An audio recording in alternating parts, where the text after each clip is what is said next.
So if you were to do a jump shot in basketball, most people are doing jump shots here. They're usually not doing jump shots like this. All right, this is very not good for pushing off the earth. So this is really kind of where you want to be, really enclosed, maybe a little more narrow than shoulder width. When I'm looking down, I'd like to see that my shoelaces are being cut in half by the bar.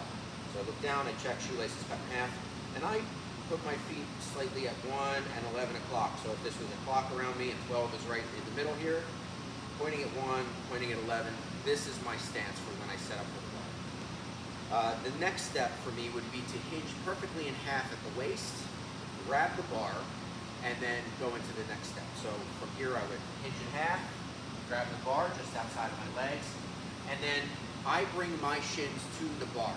Okay, I'm controlling myself as the variable. The bar is a static variable, and I am the moving variable. Okay, so hinge in half and shins come to the bar. That way, you see some people, they roll the bar to them. That may work for them. That's not my method. I approach this the same way every time I do a lift. I really think that whatever your technique is, it should be easy to replicate every time, and it should be like a mantra in your head. Approach the bar, cut the feet in half with the shoelaces, etc., etc.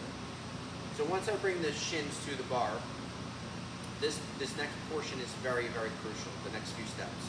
You want to externally rotate your shoulders. Okay, what does that mean? That means I want to pull my shoulders back and down. Okay, so I want to focus on my lat engagement here. If you notice that as I'm externally rotating, my lat muscle packs down and gets tight. So I'm pulling myself down and locking my lats down. That's going to keep my arm from getting pulled out of position by the load of the bar. If this was 500, 600, 700 pounds, and as you get heavier, and your lats aren't packed